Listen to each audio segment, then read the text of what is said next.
શનિવારે સાવરણી કેમ ન લેવી જોઈએ? આ દિવસે લઈ શકાય છે. જાણો ઝાડુ વિશે શાસ્ત્રો શું કહે છે. સાવરણી એ દેવી લક્ષ્મી સાથે સંકળાયેલી છે. એવું માનવામાં આવે છે કે જો તમે સાવરણી સંબંધિત કેટલાક નિયમોનું પાલન કરો છો તો તમારા ઘરમાં સકારાત્મકતા રહે છે અને જીવનમાં ક્યારેય પૈસાની કમી નથી રહેતી. મિત્રો, આપને એવું લાગતું હશે કે સાવરણી અને ધન દોલત સાથે શું સંબંધ હશે? મિત્રો, તમે આ વાતને સહજ ના લેતા આ બાબતોનું અચૂક ધ્યાન રાખજો, જેથી દેવી લક્ષ્મીજીની કૃપા તમારા પર કાયમ માટે બની રહેશે. વાસ્તુ શાસ્ત્ર અનુસાર અઠવાડિયામાં 2 દિવસ એવા હોય છે જે સાવરણી ખરીદવા માટેના શુભ દિવસો માનવામાં આવતા નથી. સાવરણી એ આર્થિક સમૃદ્ધિ અને દેવી લક્ષ્મી સાથે સંકળાયેલી છે. એવું માનવામાં આવે છે કે તમારું નસીબ પણ સાવરણી સાથે જોડાયેલું છે. તેથી સાંજે ઘર સાફ કરવું શુભ માનવામાં આવતું નથી, કારણ કે તે ઘરમાં દેવી લક્ષ્મીનો વાસ થતો નથી.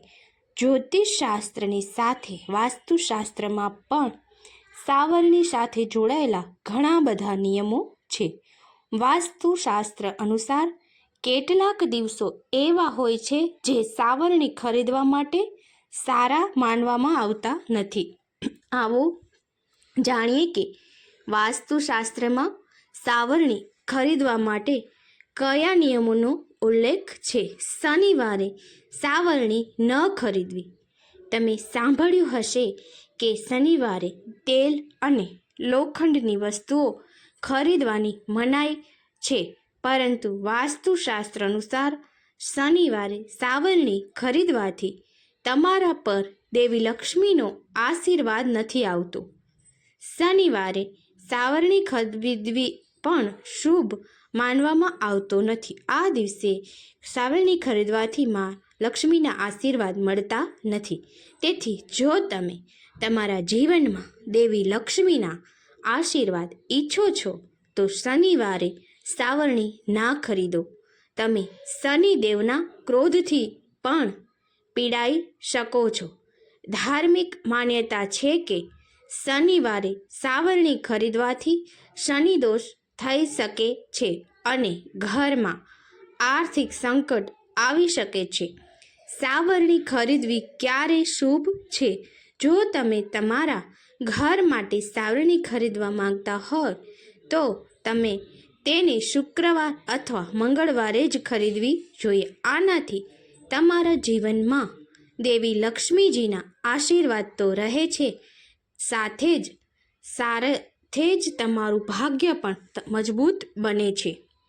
ધનતેરસ અને દિવાળીની સાથે શુક્રવાર અને મંગળવારે સાવરણી ખરીદવી પણ આર્થિક સમૃદ્ધિ માટે સારી માનવામાં આવે છે. પાંચક દરમિયાન પણ સાવરણી ન ખરીદો. ધાર્મિક માન્યતા અનુસાર પાંચક દરમિયાન સાવરણી ન ખરીદવી જોઈએ, કારણ કે પાંચકનો સમય એ અશુભ સમય માનવામાં આવે છે. સાવરણી ખરીદવા ઉપરાંત અન્ય ઘણી ધાર્મિક વિધિઓ કરવી પણ પ્રતિબંધિત માનવામાં આવે છે. આ કારણોસર પંચક પૂર્ણ થયા પછી જ તમારે સાવરણી ખરીદવી જોઈએ. મિત્રો, આશા રાખું છું કે તમને અમારો આ વિડીયો પસંદ આવ્યો હશે. તો આ વિડીયો તમને પસંદ આવ્યો હોય તો શેર કરવાનું અને લાઈક કરવાનું ભૂલશો નહીં. જય માતાજી.